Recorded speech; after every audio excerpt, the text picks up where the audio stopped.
So anyway, I'm really grateful that you're all here for my book launch, and I'll go into that in a moment.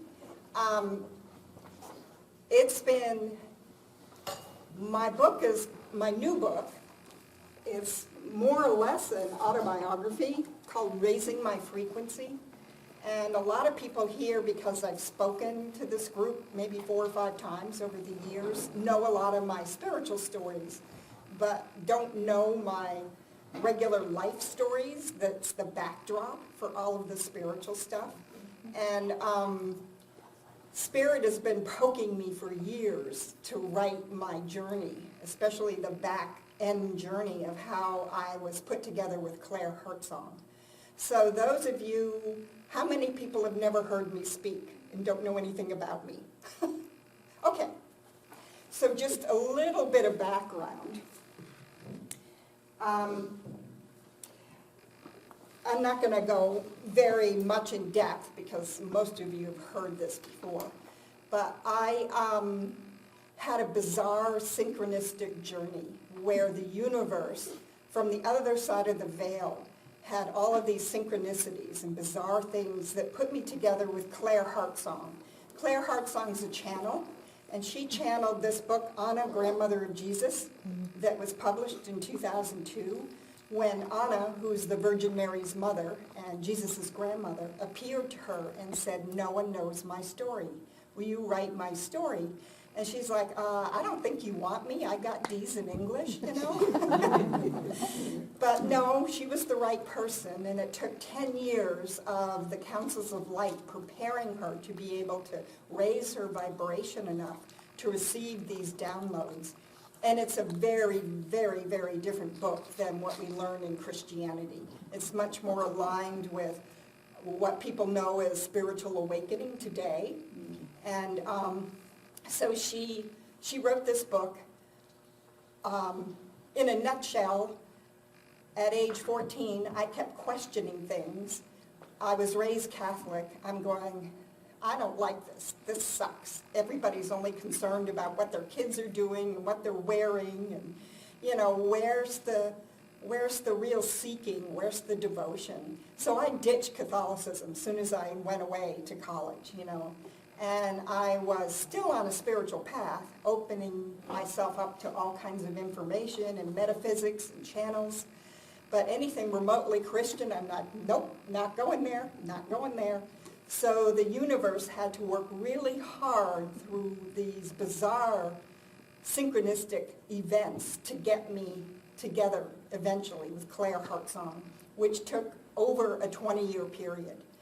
So anyway, eventually I kept listening to my guidance, and through this synchronistic series of events, which is what I write about in my autobiography, which is Raising My Frequency, it's all about the bizarre things that happened to get me not only together with her, but on a whole different track in my life.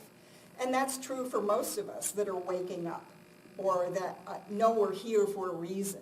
You know, we find that we're just being led through this often series of events that doesn't necessarily make sense in the moment. So anyway, I was eventually put together with Claire. I went to work as her personal assistant because she was looking for a spiritual partner and a business partner. And another friend of ours came to assist. She lived in Springdale, Utah at the time, outside of Zion National Park. So in 2006, we went to Springdale, Utah, because she knew that there was to be a sequel, there was to be a second book.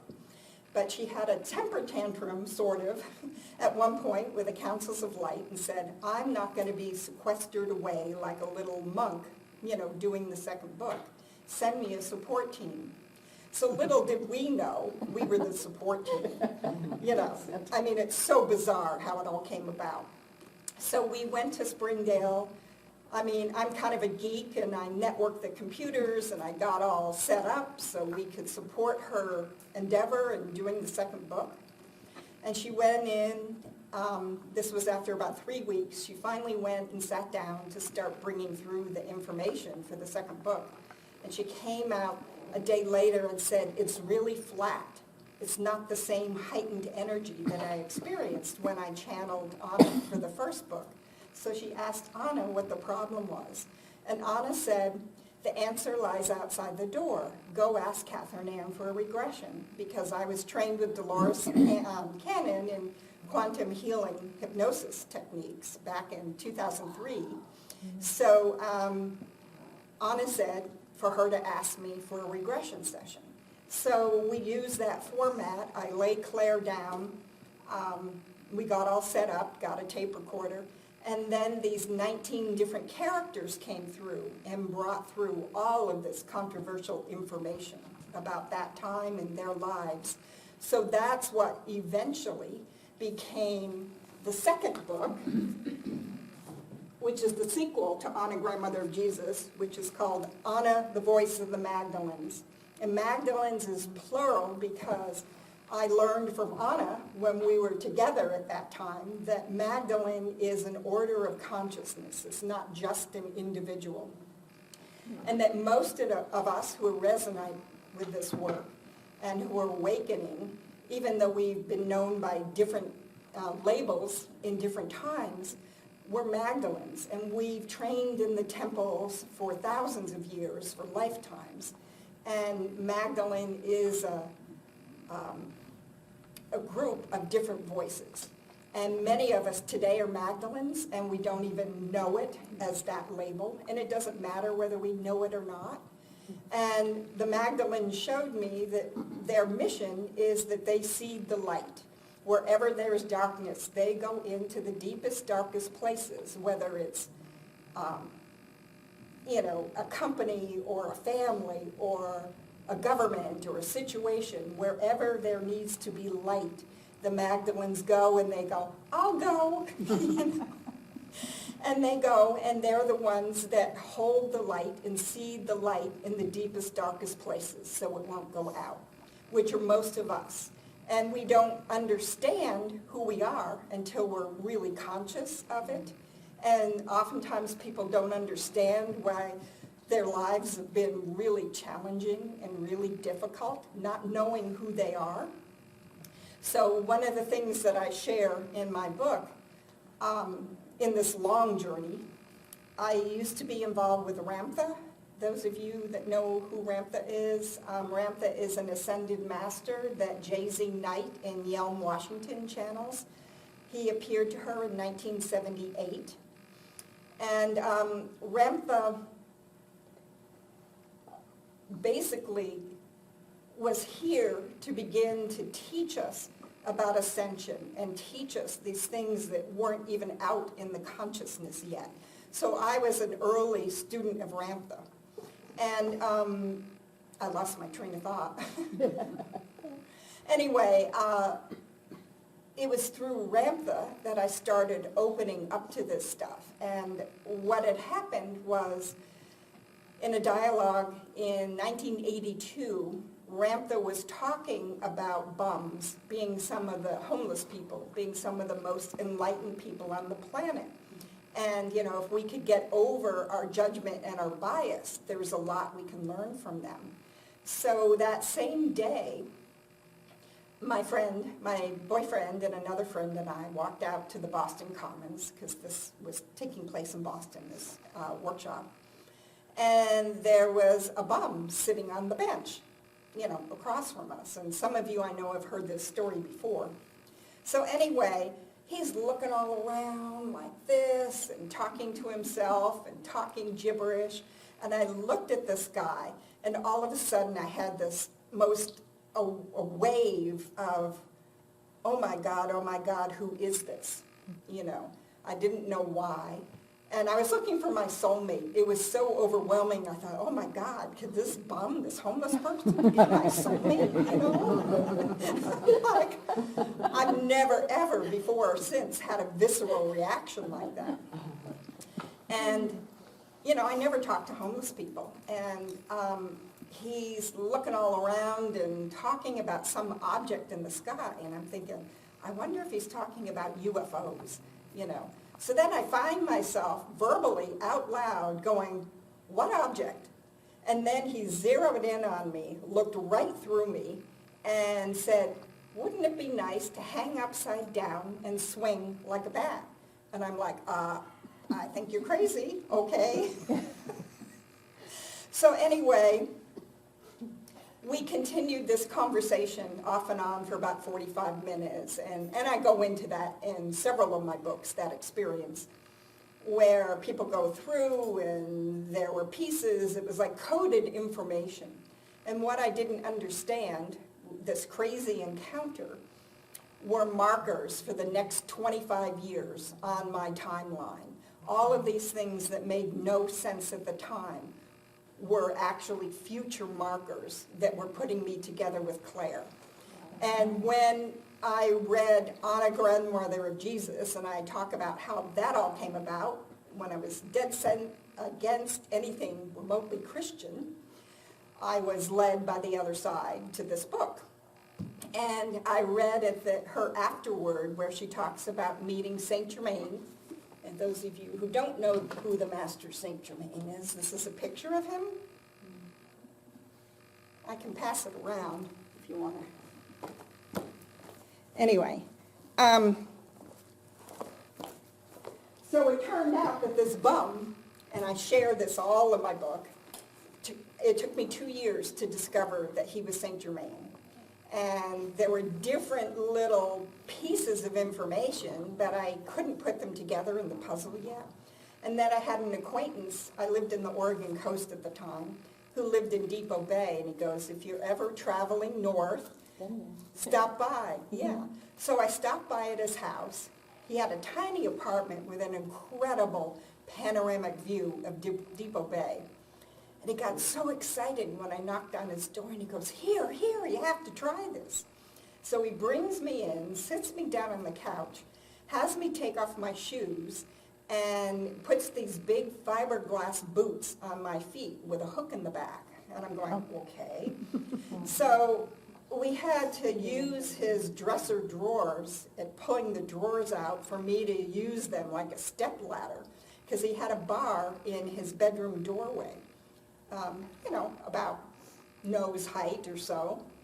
And he wanted me to hang, put the hooks on the bar in his bedroom doorway. So he had to use his dresser for me to propel my bottom half high enough to get the hooks on the bar, right? So then he helps me down, and I'm now facing into his bedroom, and he gives me a push, right? Mm-hmm. And on the opposite wall is some 5-foot poster of some master. And I'm going, who's that? He goes, oh, that's Saint Germain. It took me to the next day to realize here I was hanging upside down, swinging like a bat, the very first time I saw Saint Germain's image or heard that I was aware of, or heard his voice in this lifetime. So there is an unfolding, bizarre, synchronistic series of events that happened over those 20 years that culminated in putting me together with Claire Hartzong. So when I finally read Anna, Grandmother of Jesus, even though it wasn't my subject matter, so I thought, in her afterword, she talks about meeting Saint Germain in a physical body in the Grand Tetons. And that was the first time I ever heard of anyone else meeting Saint Germain in a physical body. I'm sure it's happened, but I wasn't aware of anybody, who had met him in an actual physical body other than in a meditation.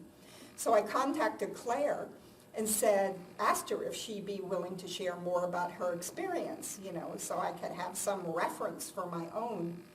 And I didn't hear anything for 6 months or 8 months, and I'm going, well, who am I? I'm a peon who went to the bookstore and bought her book, right?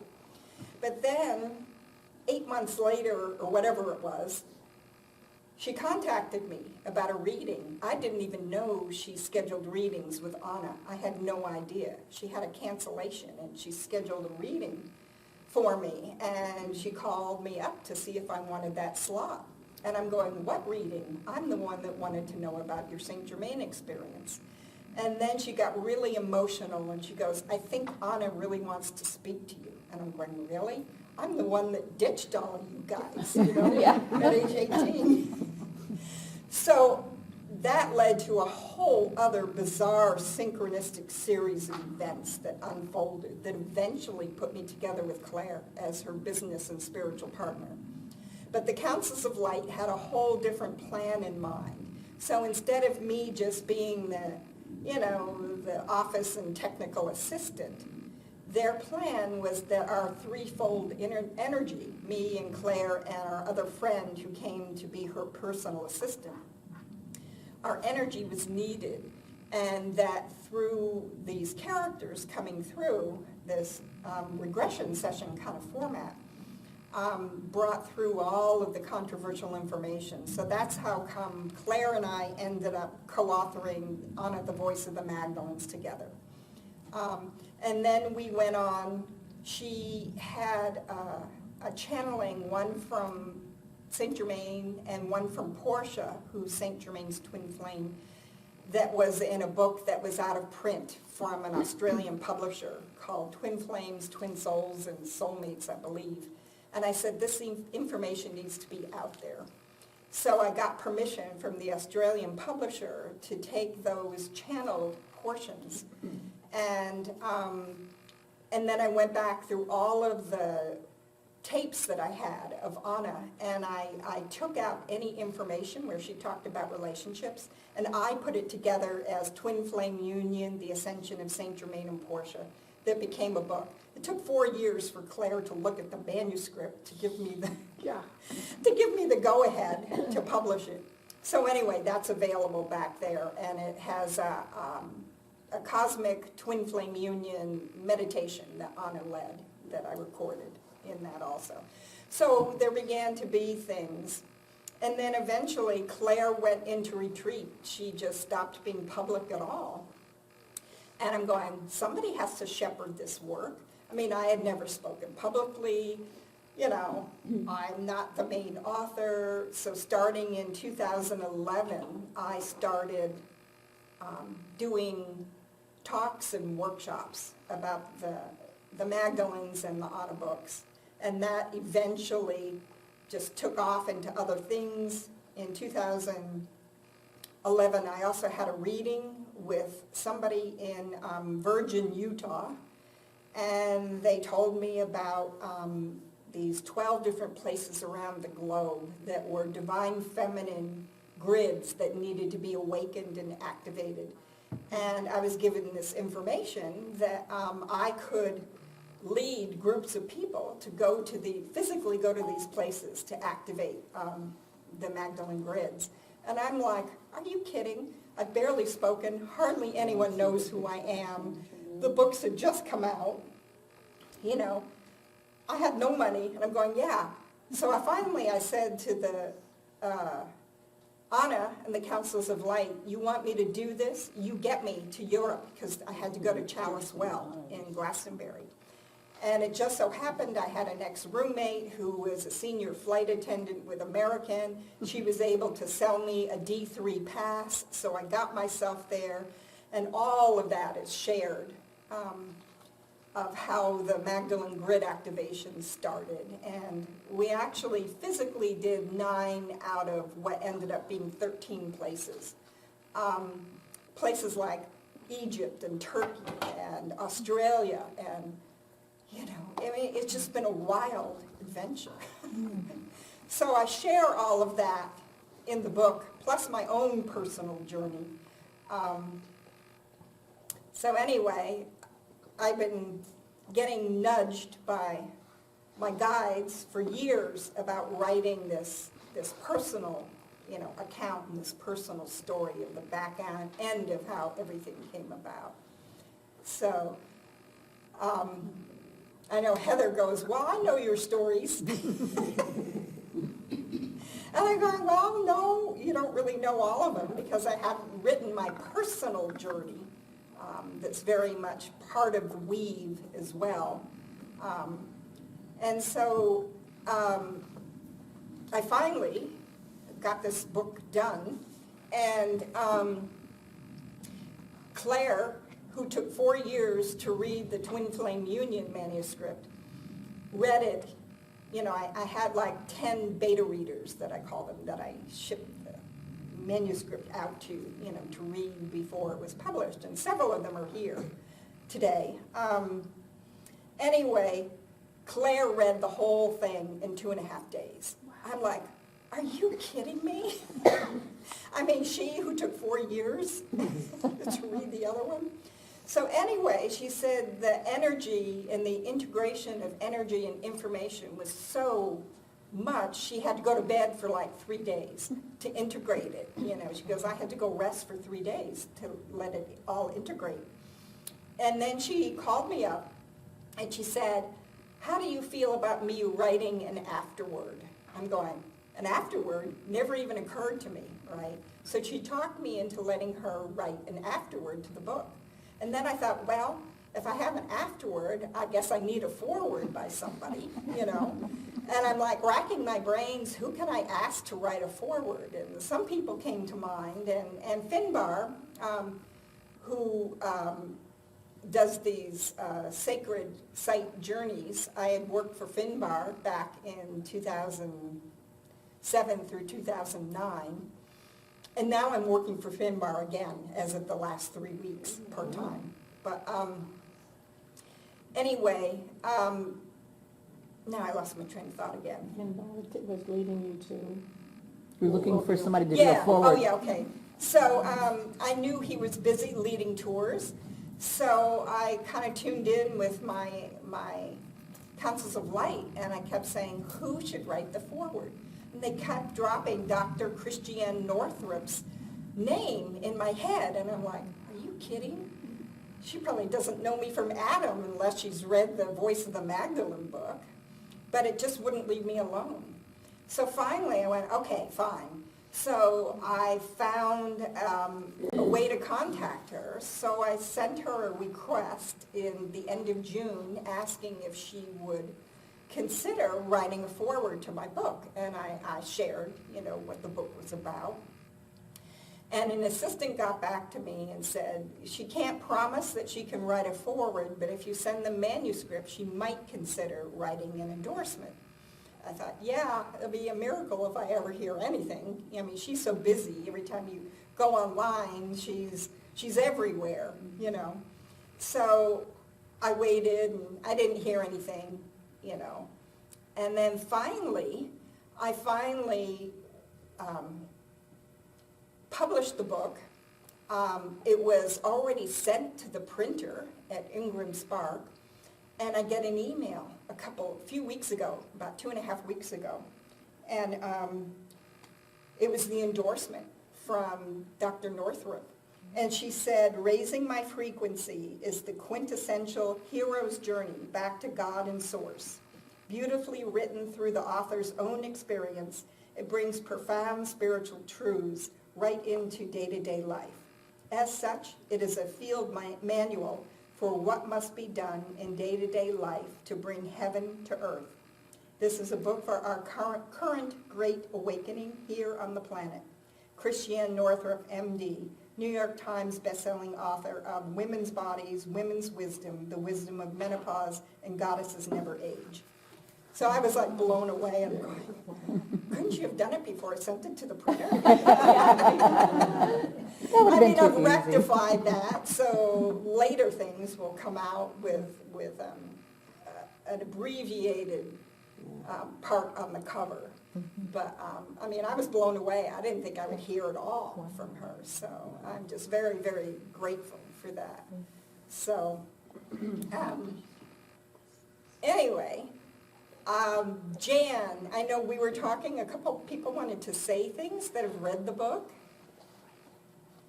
Do you want to stand up and say something? Yeah. You can come up here. Yeah, go up front so we can get you on that. Okay.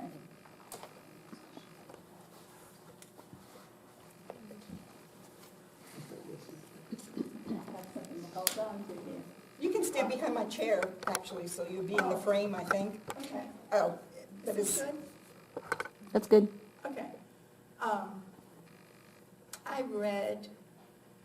When I read the book, On a Grandmother of Jesus, it was one of the most amazing experiences I'd ever had in my life because I was constantly shifting the whole time I read the book. And I remember I emailed you about it because I was just, could not believe what was happening. And then I read the next book, and that continued. And then I read your manuscript, and it continued. Throughout Catherine Ann's manuscript, I could feel myself not only shifting, but one major thing that was shifting was my perspective of my life.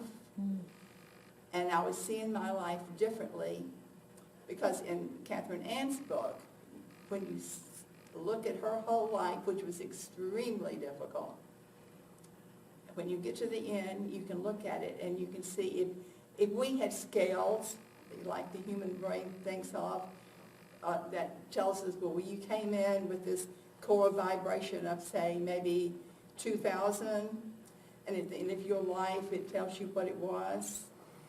Then Catherine Ann's book lets you look at your life from that perspective, and you can see how when you came in, it was here. Today, it's here, and when you leave, it's going to be here. And Catherine Ann's is just, I mean, I can't reach that far. But reading that is one of the most amazing experiences I've had in a long time. And so on 11/11, I sat down in my room, and every morning I do sacred breathing. And so I sat down, and I was not thinking about Catherine Ann. I was not thinking about her book. I wasn't thinking about Heather. I wasn't thinking about anybody. I was just concentrating on getting myself centered so I could do the sacred breathing. And then all of a sudden I have this really powerful thought. Catherine Ann's book is the modern Anna's book. This is the modern day Anna, grandmother of Jesus book. Of the initiate's journey. Yeah. Yeah. It is for everyone today. And I kept thinking about it, and I thought, yeah, I totally get that, because I shifted so much while I was reading her book. And I realized that I'm in the process of reading, I'm doing a class of the book, The Sophia Code. The Sophia Code, some of you may have read it, but it tells us that the old mystery schools where we had to go and swim with crocodiles or alligators or snakes or something like that they are no more. That what has taken their place are our challenges in our everyday life. And then I started thinking about Catherine Ann's book, and I'm looking at the amazing challenges in her life, and then I thought, and look at my life, look at all of my challenges. And I realized that was true. That whereas the honor books show us the lives and the challenges that the Essenes led back then, that the Essenes today are facing different challenges and doing it beautifully, as you will see that Catherine Ann did. One thing that she talks about in her book that I was just amazed, and for me it's a really good example. My husband and I were in Kauai one time, and we went out on the Zodiac boats. And if you've been to Kauai and seen the Napali cliffs, they're about 4,000 feet high, I think, and they go straight up. And so we were out in a Zodiac boat and looking at the cliffs, and they were gorgeous, and our tour guide says, look at the people hiking the trail up there. And so you see people, that teeny tiny people, and they're going kind of like this. And with their backs right against the wall of the cliff, and they're going sideways because there's not enough room, I guess. You're on a slope sideways like this. Yeah, and my husband and I had heard about it, and we had talked about, did we want to do that hike? We immediately decided, no, we didn't want to do it. But Catherine Ann tells us all about her experiences hiking that trail in the book, and I just, unbelievable, unbelievable. In Keds sneakers. Yeah. I didn't even have hiking boots. I had hiked trails in Girl Scout camp in Connecticut. I had no idea what I was getting into. Anyway. Wow. So, for me, this is just an amazing book that allows me to see how beautifully designed our lives are, how it all goes together to help us get to the next point in our evolution. And Catherine Ann's story is amazing. It is a fascinating and really, for me, mesmerizing read. And I just strongly advise that every one of you read that book. It will change your life. You will see your life differently from here on out. And I thank you for writing it. Well, thank you for sharing, Jan. I really appreciate it. And I am so grateful I didn't have to hike the Nepali Trail. God. I did it for you, Jan. I thank you. I thank you. That would have been pretty bad. Yeah. Or pretty good, you know. Well, I don't know, yeah. I was a lot younger then, so maybe. Yeah. So, talking about this all, along with doing this book, I've known for years, I had information that my work was going to move into a different direction. And for like 5 years, I've been trying to figure out what on earth that is. You know, it's like, can you tell me already? I mean, I had a couple, people in readings mention that it would go into a whole different direction. I'm like, okay. Well, because mostly the people that, resonate with what I have to share in my work have been people who are, into the honor books and the whole Mary Magdalene, that whole thing. But it's a very small niche, really. And I knew that I needed to expand out beyond that group. And it's like, how does one do that? And what kept coming to me, like she said, the core essence is raising our vibration. So, and if you go online to all these different, metaphysical and spiritual people and channels, they're all talking about vibration and frequency. So I got really strongly, even though it was a real stretch for me financially to do this, is I patented or trademarked frequency raising. So I got the trademark. I did, yes. And anyway, I realized that's the whole new shift, that everything that's going on right now in our world is so crazy and so chaotic. And we ask, what can we do? And we're all being asked to raise our frequency. And that means looking at everything that we think, we say, we feel, we do, and just becoming aware initially, and then making different choices. And as I've been working on this, I realized that frequency, when you raise your frequency, it's not like something you set out to accomplish.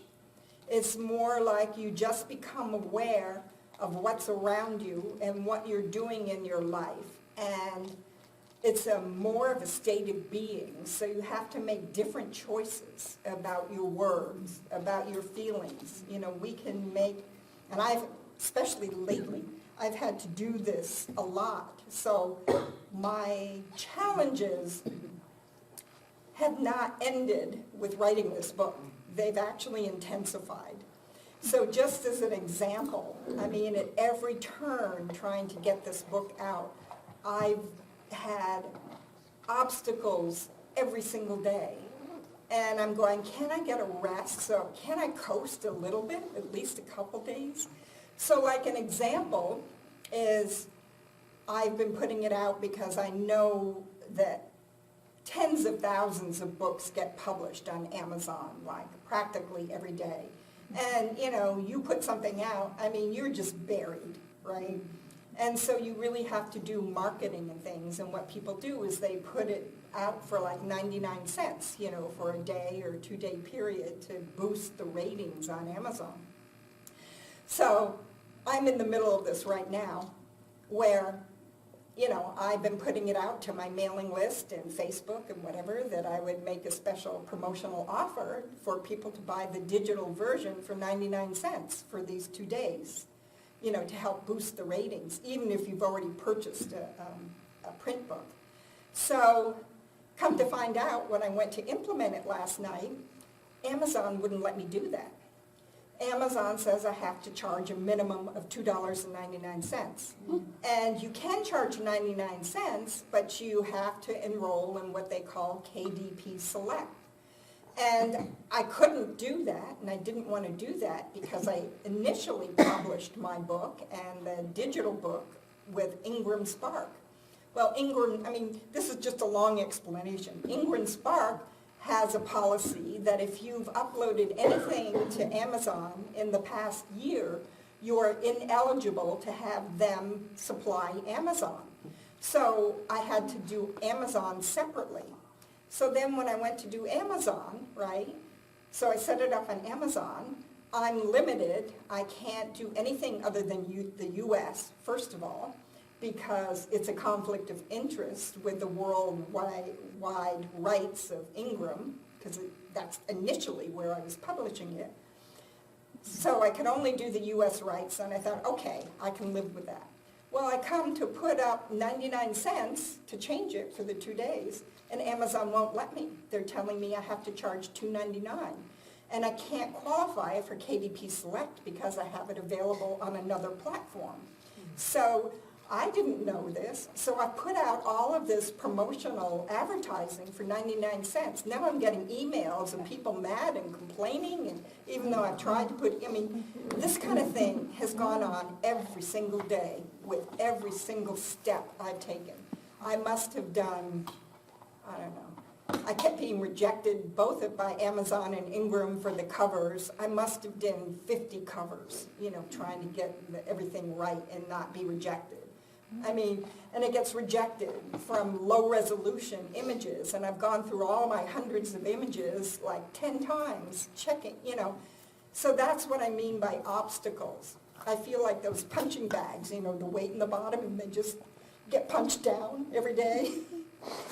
I've gone through this other books and other things, but this has been ridiculous, And I don't know, I'm going, okay, Spirit, I'm ready to just change the programming of this whole thing, It's just been like unbelievable trying to get it out. So I'm going, yeah, you start talking about frequency raising, the universe is going to test you on every single thing. So I'm in the middle. I was so frustrated last night, I almost walked away from the whole thing. I was really tempted. I know. So I'm going, okay, yep, I know I'm living it. How do I shift my frequency? So it's really having me dig deep, to change my thought, change and I've been really quiet with all my friends because they tell me I complain about all of these things, so I just been, and just dealing with it myself. But, we're all going through this, especially these days, And I wanted to share something. Just a second here.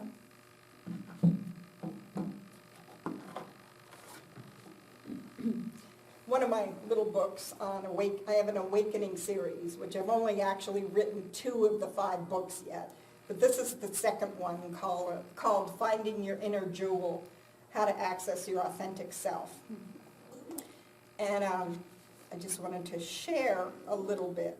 This was a download that I had probably 12 years ago. And I'll just read this because I kind of wrote about it in here. Not only is humanity going through a shift of consciousness, but our planet, the sun, and our solar system are also undergoing a major shift as well. Mother Earth is a sentient, intelligent being of light who is in her own ascension process, raising her vibration as well. Several years ago, my councils of light showed me intense light coming to the surface from the core of Mother Earth, along with new, never-before-seen waves of light and energy coming from the heavens to planet Earth. The result of light coming from these two opposing directions is acting like a garbage compactor on the surface of the planet. This light compacts and intensifies all the negativity swept under the rug and hidden for eons. Everything that is out of alignment with love and integrity and is a product of egos running amok is being magnified so we can't ignore or deny it any longer. This is what I referred to as the shit of the shift. This magnification of negativity is happening in every aspect and corner of reality, in individuals, companies, corporations, organizations, schools, religions, institutions, industries, politics, governments, and nations. All we need do is watch the news to see the latest expose of corruption, manipulation, and deceit the powers that be allow us to see, and to do research on the internet for unbiased news and accounts of the deep state and cover-ups foisted on people. This is all coming to light now because the vibration level of this negativity is no longer supported, condoned, or tolerated in this rising vibration of the shift of consciousness. All is being exposed so we can shed the darkness, heal ourselves, and make different choices for the upliftment and good of all, not only an elite select few. It is up to each one of us to start this process in our own lives, in our own backyards, cleaning up our own consciousness and negativity. So anyway, I just wanted to share that. So that's, kind of the basis of this idea of frequency raising. And I have a new website called Frequency Raising where I share all of this and just asking people to start thinking about it. I don't know how it's going to unfold yet, but I just feel that that's the next direction that we're all being asked to become aware of. And we all can do our part. You don't have to be a writer or a public speaker or anybody out publicly. What people don't really understand is that everything is holographic. When we do something within our own selves, it holographically impacts the whole, not just on planet Earth, but the whole of everything, because we're part of the holographic tapestry. So the more we're able to raise our own vibration, and of course it's going to fluctuate because we're human, right? We're learning how to pay attention and how to do this. But the more we can do that, the more we begin to holographically impact the whole, as the whole impacts us. So, there is no out there. Whatever is going on that we're aware of out in the world, we can look and take our own responsibility for. So, anyway, so I realize that's the new shift of the direction of the work that, applies to everybody, not just the people interested in, the Holy Family or Anna or the Magdalens.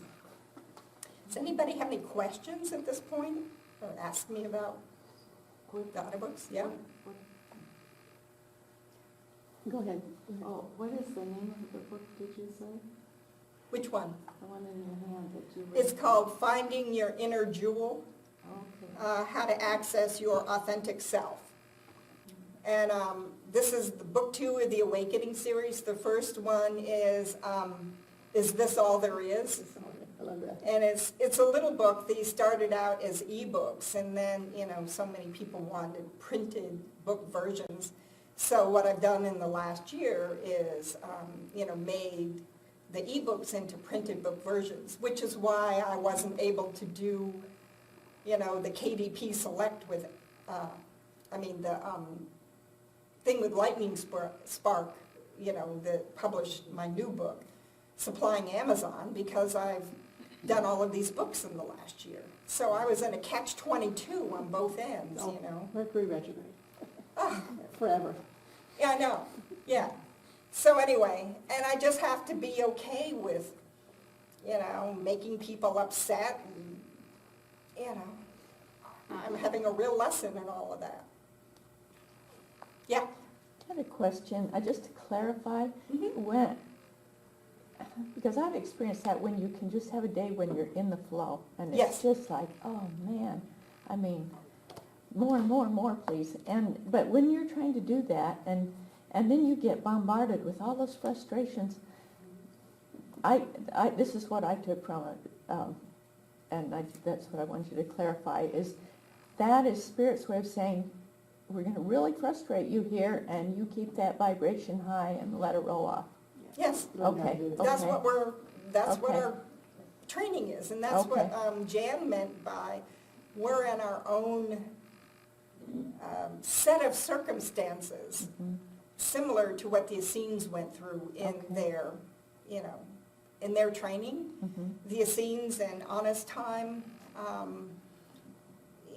and particularly in Egypt, all of the initiations, I mean, they used to have to swim with, crocodiles. Oh, And, literally. I mean, these life-threatening initiations, to be able to raise your vibration and confront that kind of reality. Mhm. Well, what's different today is they were in select communities, and they had like holy trees, groves, and sacred places where the vibration was higher, that they went and did initiations in and went and met in, because they were able to create a 0-point energy field.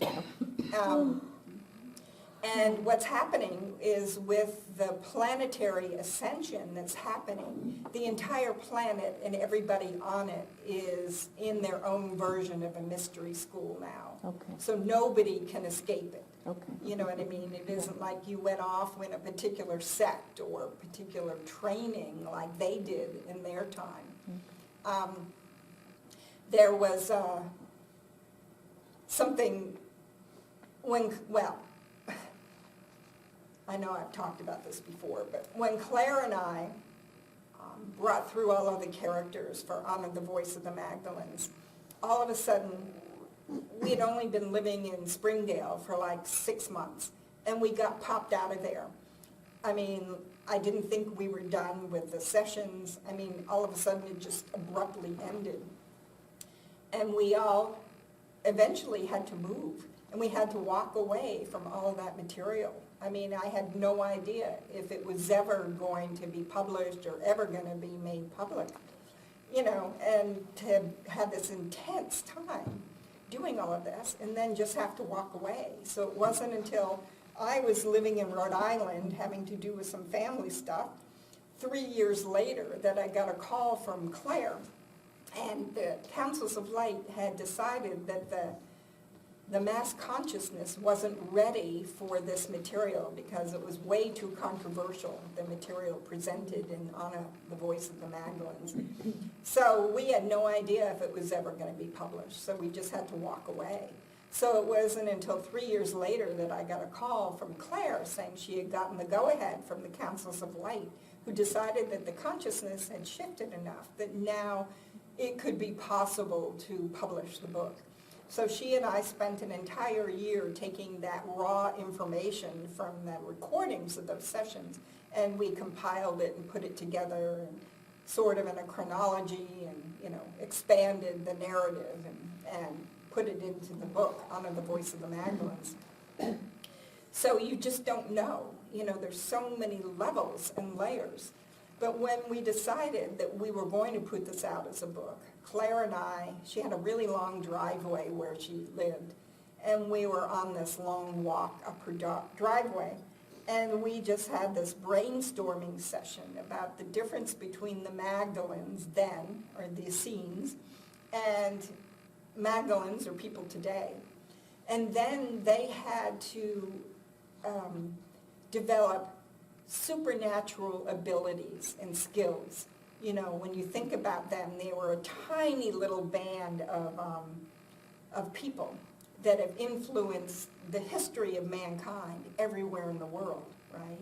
So in order for them to keep the teachings that they had experienced alive, some of them had to develop extrasensory perception. And telepathy, to be able to keep the material alive and to be able to transmit that to people at long distances. Some people had to learn teleportation, where you just raise your body into a higher vibration and, you end up in Sedona, 5 minutes later or whatever. So many of them needed to do that. So they had to develop all of these extraordinary abilities just to keep the vibrancy of the teachings alive. Not to say that they had lifetimes, all of us have had lifetimes of taking vows of secrecy and silence to protect this information. And it's not so much the information. The Magdalens were responsible for the energetic integrity. And what the church did is they came in and they took the information, they distorted it, first of all, and then they ripped it from the energetic components. So we get the information, skewed and distorted to a certain degree, but we don't get the energetic mechanics that make it work. So what the Magdalens have safeguarded all of this time are the energy codes and the principles of what that really means, so that couldn't be, taken over and misused. So that's what's beginning to come out now, and it's coming out through us. It's not coming out through church officials. It's not coming out, it's coming out because there are many of us who have this wisdom in our soul memory. And not only from this planet, many of us are from somewhere else. And what the Magdalens do, not just here on Earth, but any time that there is a planet or a system that is in an ascension process, all the Magdalens go, we'll go, right? So then we choose to incarnate in whatever bodies are in that system, and they call themselves the midwives of the shift of consciousness. So anytime there's a shift happening, the Magdalens, and you don't necessarily consciously know that you are or who you are or what you're doing, right? But it's there, right? And, you're just guided or impelled or something, to start maybe you've never even been interested in anything metaphysical, and all of a sudden it's like the alarm on your clock goes off and says, okay, it's time. You have to now remember your piece. It's time for you to start taking these steps to be part of the midwives that are assisting in this shift of consciousness for the planet, for everybody upon the planet. So this is what the frequency raising is all about, if that makes sense. Yes? Kind of like just, no matter what walk of life we come from or what ideas that we have, it's just being open to raising our vibration. Yes. The simplicity of raising the vibration, I believe, is bringing in the allowance of all the gifts that are available to all of us. Absolutely. Because once we raise that, Yep. then it's like opening a portal for the downloads to come in, Mhm. which happen anyway. But now when they come in, we'll be able to be more conscious and aware Yes. of the receiving of it. So it's absolutely about consciousness. Absolutely. And they keep showing me, we keep thinking we have to do something. What we have to do is, first of all, just become aware, and then stop doing what is keeping it suppressed. Yeah. But it takes a certain amount of willingness to look through a different lens, to figure out what that is for you, to stop whatever. And it's everywhere around us, It doesn't mean you have to go out and protest, or you have to go, have a podcast, or, each person is being guided to do what their piece is. And everybody has a piece. Everybody is a thread in the tapestry. And everybody's piece is needed, or the tapestry wouldn't exist, right? And even if you are just doing that in your own personal life with your family or your friends, if you were just holding the light or assisting or helping in any way, you're being guided to help, you're doing your piece. And the other piece I see of this is the more we raise our frequency, the more light we're able to download and anchor. And the more light we're able to anchor, of course, that expands and affects a greater number of people. So anyway, it's just we're being asked to now do what we came for, whatever that is, individually for you. And I have a couple other little pieces in my book. I mean, my life has been really bizarre. I mean, there have been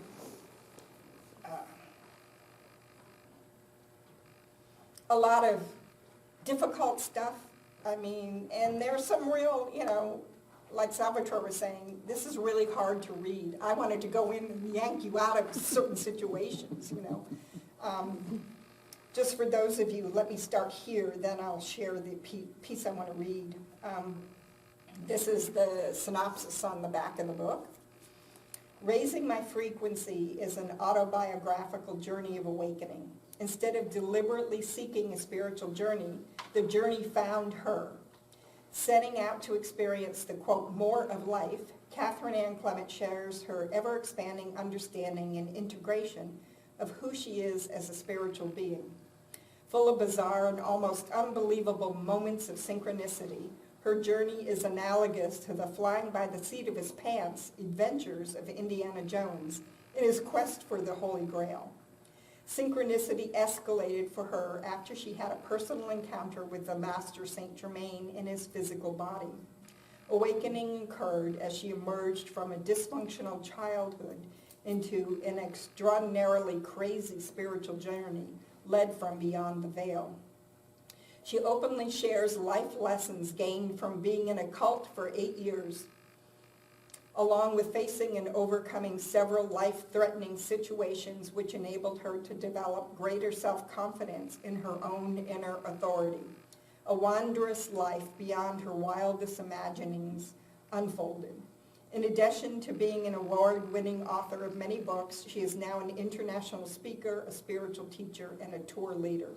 She overcame her, quote, small self-identity, enough to anchor and expand the light necessary to accomplish her soul's purpose. Here she shares the agony and the ecstasy of raising her frequency. This is the initiate's journey of awakening to the more of life. All of us are being invited to experience now. So that just kind of gives you an idea of the book. So what I wanted to share about this, and I write, this is the first time I was in this cult for 8 years. I mean, full-on cult behavior. Was that Jay-Z night? No. People accuse Jay-Z and Ramtha of being a cult, but there was a second, I love Mafu, there's a second channel named Mafu, channeled by Penny Torres Rubin. And I loved Mafu, but that wasn't it either. And there was a third one who, this woman, Mary Jo Donay, who channeled an entity named Zanzuna. And Zanzuna claimed to be the third ascended master after Ramtha and Mafu. And against my better judgment, because I had mixed feelings all the way through with Zanzuna, and I write all about that in here, I ended up getting lured into this group for like 8 years, full-on cult behavior. And people go, how did you end up there? And this was in my 40s. I mean, I was not like a teenager, So for 8 years, I was part of this group, and it kept tightening more and more and more, and it was my education about the dark side. And I couldn't be doing what I'm doing today without that foundation of experience. And so it's the first time I've written about the cult. And so my best friend, I worked up at Mount Rainier in 1983, and the only other 30-some 30-year-old person in my dorm was my friend Kay.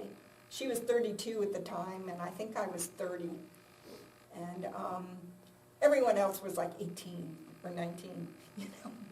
So anyway, Kay and I became long-term friends, and she kind of moved where I moved, and when I got involved with the group, I cautioned her. I said, I don't know how I feel about this. But she decided she wanted to join anyway. And so anyway, throughout the evolution, it really was learning. It's like a spider that you know, lures its prey over a long period of time. That's what I write about, all the experiences and how we were like prey until she finally pounced and conducted and owned every aspect of your life.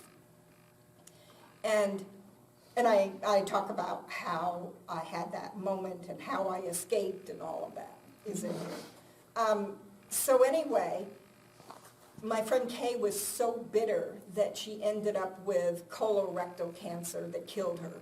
So basically, 2 years after she left the cult, she died. So, you know, I was really just beginning to feel comfortable, you know, with channeling and getting messages from the other side. So one day, this was in 2003, I felt Kay's presence really, really strongly. And I thought, okay, I'll sit down and see if I can get anything right. So this was her message to me back in 2003. She goes, yes, I am here. This was, I think about 2 or 3 years after, 2 years after she died. She died in 2001, right after 9/11. So yes, I am here. Don't be alarmed by this process. It is more natural than you can ever imagine. It's quite fun, actually. It is like going underwater for the first time and realizing you can see and swim under there, even though the medium feels foreign to you at first. It is easy, easy, easy. I want you to know that I love you and want to help you since you did so much for me before I left your plane. My view is much expanded now. The vistas are quite breathtaking. In fact, I am to help you with a broader vista now in your life. I remember how hard it was, the struggle. It can be easier, much easier than you can imagine even right now. Sorry. I see you strive and that you have been working hard, but it is like unclasping the harness to allow yourself to float. Float above the morass, the flotsam and jetsam. She used to say that. It was her pet phrase in life all the time. So I absolutely knew it was her. I have an expanded view now. I know more and I can see more. And more is coming to you. Oh, so much more. This is way before I met Claire, before I wrote anything, before I did anything. I watched you go to Rosemere, and that's the neighborhood we lived in the cult. You have been working very hard these last years and also before with the cult. I can help you with all that. Padma, that was the name of the cult leader. It is important to write about it, the cult, and her. Padma, for she is a little weasel, a predator. The time of predators is up, and you can help by dissolving the behavior and the manipulation. You hold that protection in your belly. Padma and the group, that is the manipulation, the dark side that is losing power, momentum, and force. It has become a farce. We all chose to be part of that to diffuse and diminish the power of what was once were powerful ruling forces throughout history and off your planet. What is happening now is individuals like us are choosing completion of these experiences carried in the soul in order to, in physical life, break the spells and dismantle the codes and the control. That can only happen through participation on a human level when we individually make a choice to transcend and go beyond as you, I, and others have done. We are the code breakers that are dismantling the grids of evil manipulation and control. It is powerful work, and we need to do it by living it and rising beyond the intimidation, control, and fear. As for my experience, I was so wounded and bitter that the wounding and bitterness became my physical demise. The wounding was my self-wounding at not thinking and feeling better of myself and allowing that kind of abuse to occur.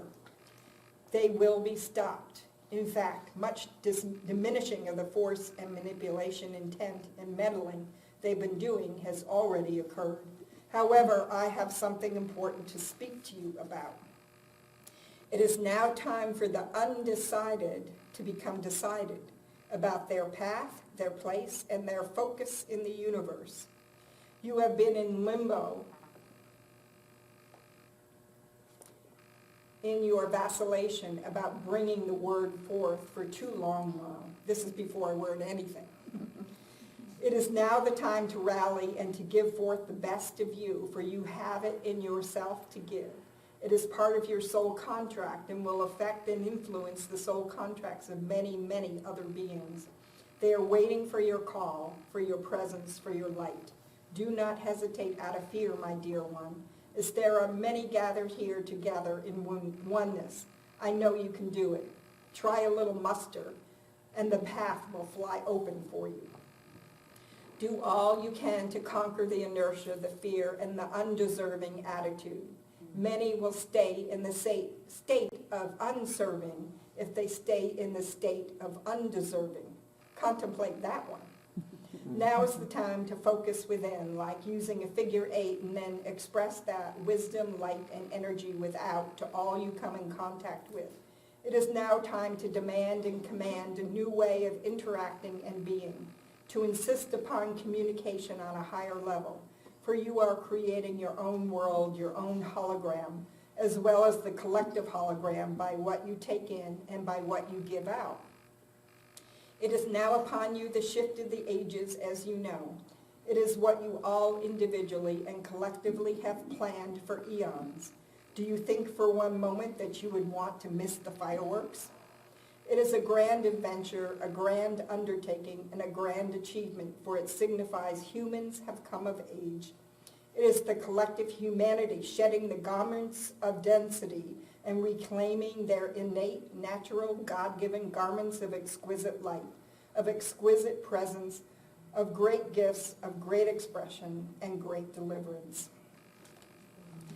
So, this is 2003. I mean, doesn't that explain exactly what's happening now? I mean, when I went back and looked for this, because I knew when I was writing that part, I mean, my jaw's on the floor, you know. What page is that on? You can see, it's in the table of contents. No, I already lost the page. Case 152. Yeah. I was just going to say, everything that you've talked about today about frequency in general really resonates with me, but I wanted to just mention something about my experience this summer. My husband and I traveled over the summer and spent a lot of time in Oregon, Idaho, Utah, and my husband loves to hike, so we did a lot of hiking, lots of nature, lots of being, and I think so much is happening in nature too. It's happening to us. The stuff that's happening outside. We got a really big kick out of every time we go on a hike, we would hold on to the trees. Touch the tree. There's so much energy coming from those trees now. It's unbelievable. It's so much fun. Yeah. And you can really feel, and you can tell, and it's so positive and uplifting, and you feel so good, you know, just being out in nature. So I just wanted to mention that it's really different from just a few years ago, I think. It's just, absolutely. everything is raising and changing. I in think such a it's good you way. that's changed, not the trees. You think so? Yeah. Well, you match the energy of it, like she's raised your. You know, Yeah. that's a good point. Those trees really changed. I just didn't notice it before. That's right. But people, you know, and we saw other people doing it too. We thought, oh, they're going to think that we're crazy going around and holding on to the tree. And we saw other people doing it too. Yeah. I mean, there's, you know, of course, that's part of the awakening. I mean, I have all kinds of stories throughout the book in my personal life of, I call it when the veil gets lifted for 30 seconds. I mean, we all have these kind of experiences, I think, but I've had many I mean, just bizarre things, like I was at a Mafu event in Seattle, and I had gone down to the waterfront for lunch, and I'm walking up one of those really steep hills, and I had one of those like 30-second where the veil parts, and all of a sudden, it's like the sidewalk was a sentient thing, and all its entire purpose was to rush up and to cushion my foot in love. I mean, I'm like, huh? You know what I mean? I mean, from an inanimate object, and I share about 3 or 4 other experiences when the veil parted with something, not a human. I had an experience during an illumination intensive in California where I was freezing cold and stuck my upper body in a bush because we had to be outside for like an entire hour. And it was the most intimate, loving, caressing experience I have ever had with anything in my life. And it's a bush, right? Yeah. I mean, you know, which kind of relates to what you're saying about nature. As soon as you can open that door for even a short while to allow that God within everything to meet the God within you.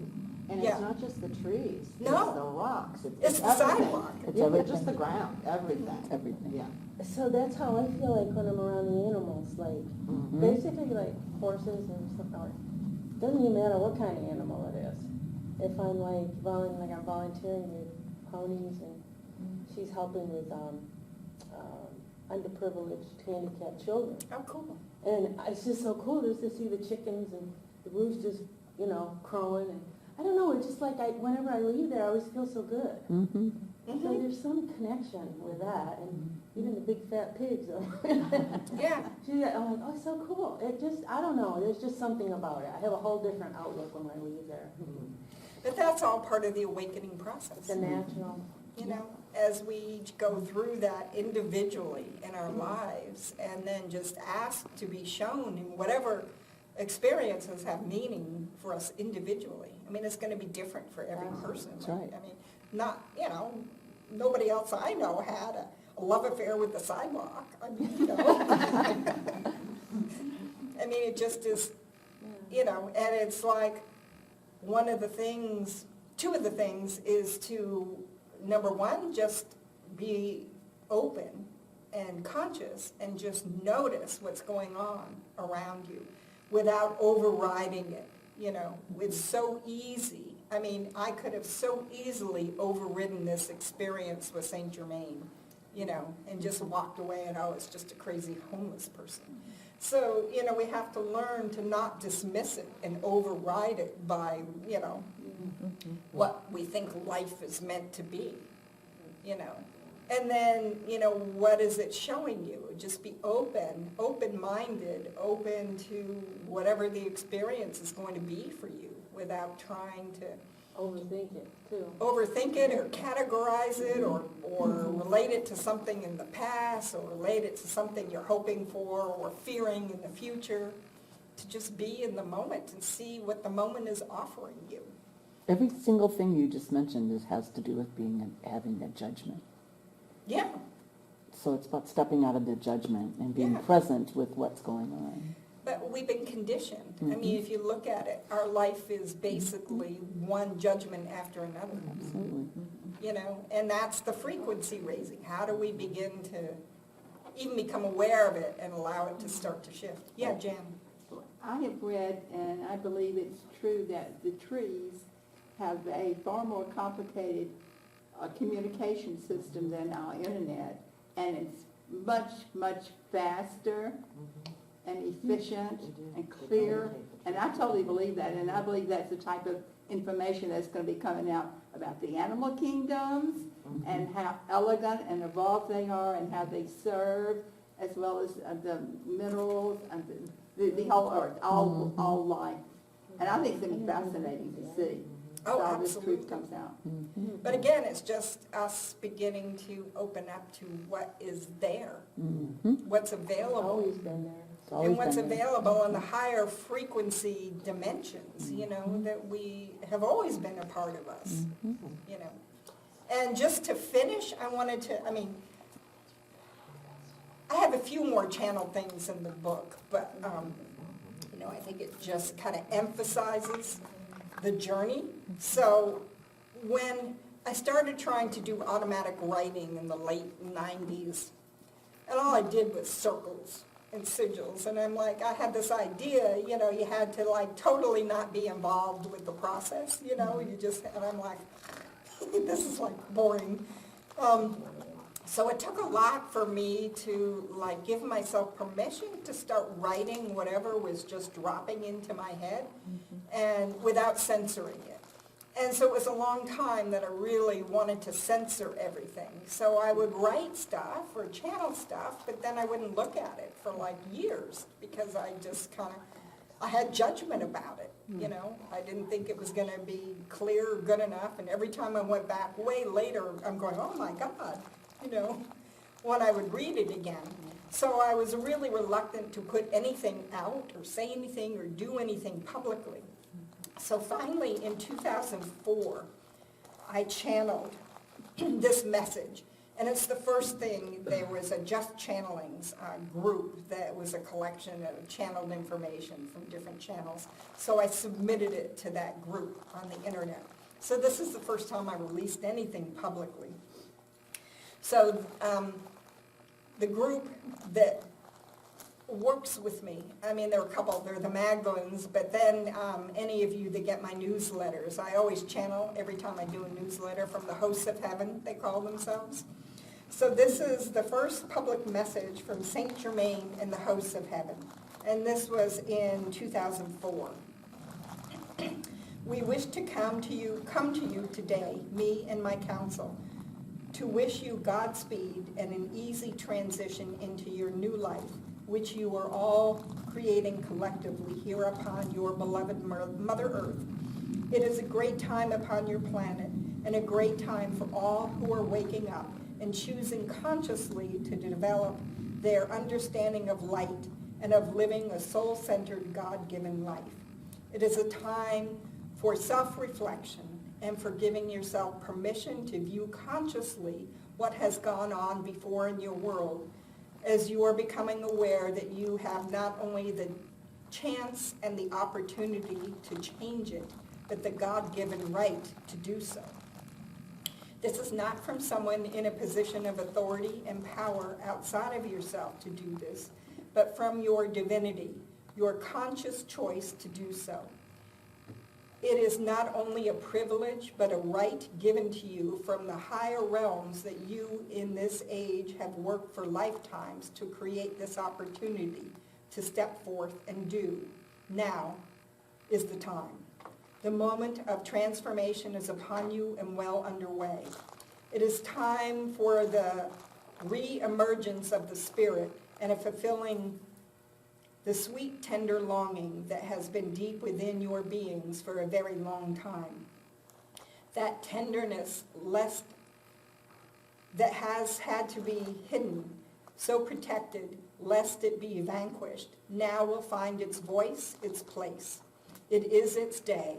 Believe me when I say that ye are gods, for surely this is so. It is now time for the blinders to come off and for the eyes to see.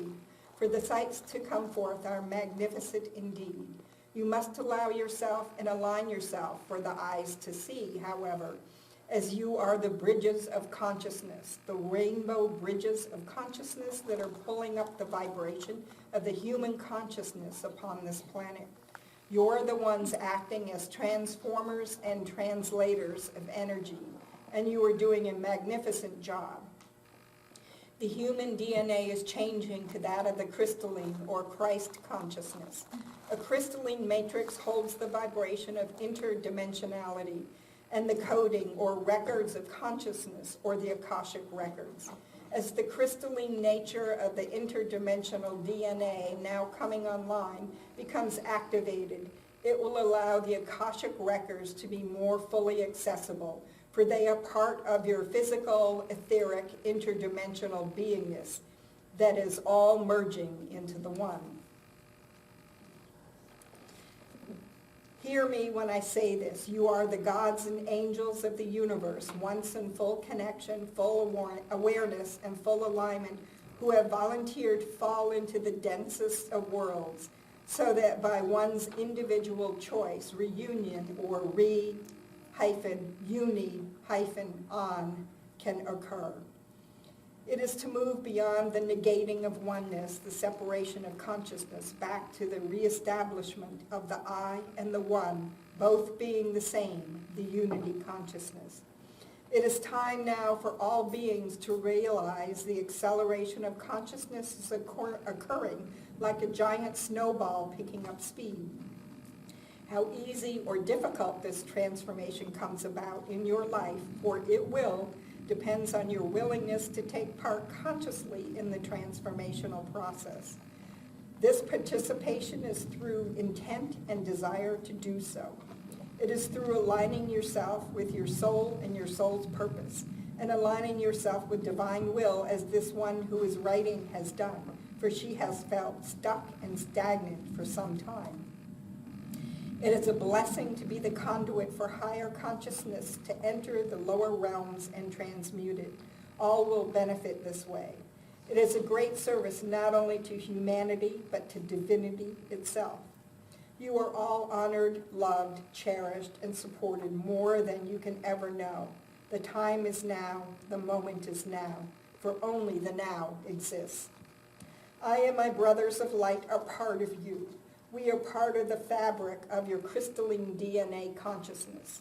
Call upon us, use us. Allow us to be your foundation and your inspiration, which assists you in accepting the temple of your, the temple of your soul. Your role is more profound than you think, not in the complexity of light, but in this life, but in the simplicity of being truly who you are, in love, in compassion, in honor, and integrity. So how do you know these things?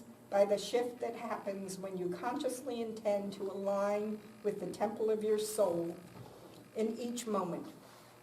To consciously align in all that you do with divine will, with divine purpose and divine love. For then you will feel energy, lightness, peace, and upliftment, and perhaps insight or inspiration. For that is the God within you, the tenderest places shining forth and speaking with you. It is with joy, compassion, humor, humility, and love that we come to you, for this is our reflection of you back to yourselves that you've called forth. It is who you are at the core, in those deep, tender places. We are here to assist you in reflecting that to each other and back to us, for in doing so, we all return to unity, for there is no separation. So be it, and so it is. Namaste, Saint Germain in the house of heaven. So I'm going, yeah, I can do this. And you gotta do it. Yeah. So anyway, I just wanted to share a little bit. And then, there are all kinds of stories in here. Yeah. I mean, struggle, the triumphs. I share, let it all hang out. You do. I do. Amazing. Yes, yes. Is that the book of all of your histories? I know some things you shared, like in New York and the elevator and all that. Yeah, it's all in here. Okay. I mean, I've written parts that were integral to my unfolding journey. I've written parts in my soul weaving book. It's back there. And I've written parts in Twin Flame Union. I've written like short little synopsis of some of the stories, but this is the full narrative of everything and The name how. of that one? This is the new book. And what is the name of that one? Raising My Frequency, a spiritual journey awakening to the more of life. Yeah, this is the one that just got released today. Yeah. Yeah, Well, I so, wanted to get these when I first met her, and for whatever reason, I told her, everything got in my way, and it just never happened. And so. the time is right now, obviously. Yeah, that's right. Yeah. So anyway, I just thank you all, for being here and coming in. Tell us about the rose oil. Oh, yeah. So, I will pass this around. It's very subtle until it's not. But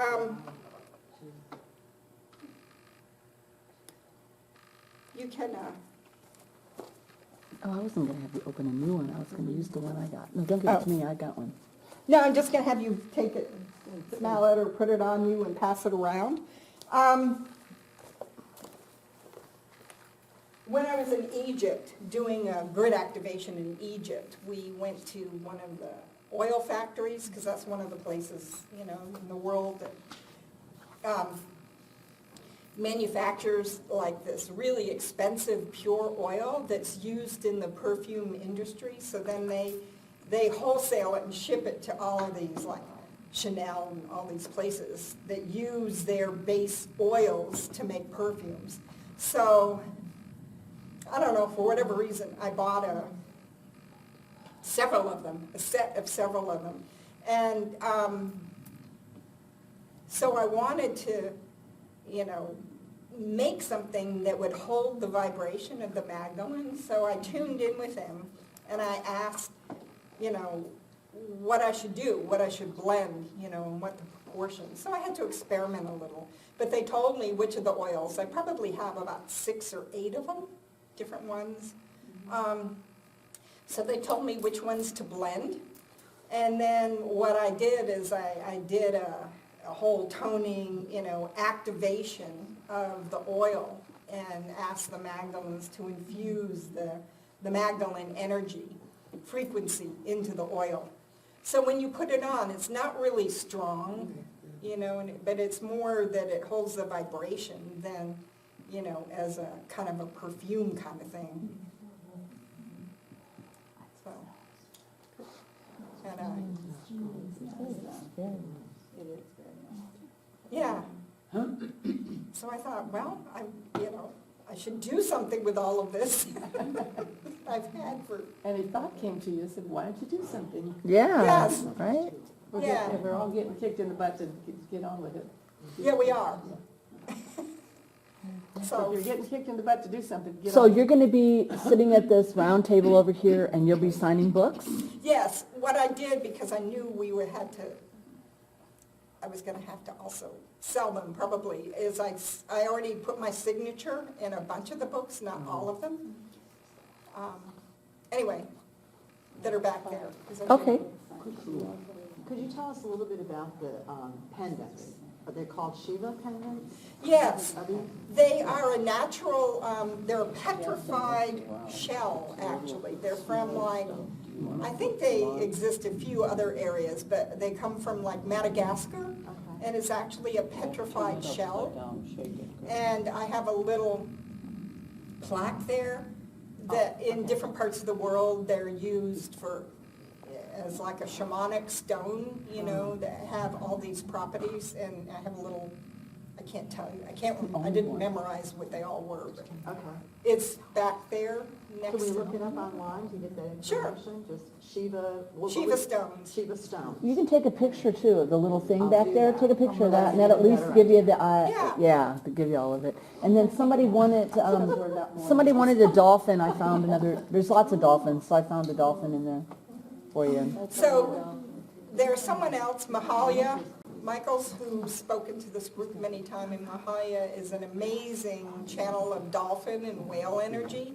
And we did an event together, and so I had a bunch of like whale and dolphin type of jewelry and these pendants, because we did a thing in California. We did an event, a weekend event, you know, where we had to have merchandise, you know, to be made available.